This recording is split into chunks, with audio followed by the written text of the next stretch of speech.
Hey, this is Paul from Paul's Wanderings, the channel for those that like to get out and explore their surroundings. Today, I want to show you how to set up an emergency shelter using a tarp, your trekking poles, and a bit of nylon cord. So let's get going. For this demonstration, I will be using a River Country Products tarp, 5x5, 2 lengths of nylon cord, 6 tent stakes, and of course my trekking poles.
So as you can tell, for very little effort and very few materials, you're able to put up a shelter to keep you dry in the rain or any other inclement weather, or if the light disappears faster than you anticipate and you need to spend the night unexpectedly. I really hope you found this video informative and would give me a thumbs up.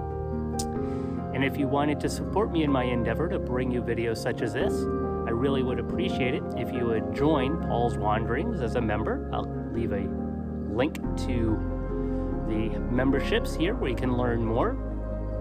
If you wanted to really show your support for Paul's Wanderings, I've got some great merch, and I will leave that in the description, the link in the description below. So until I see you in our next video, this is Paul signing off.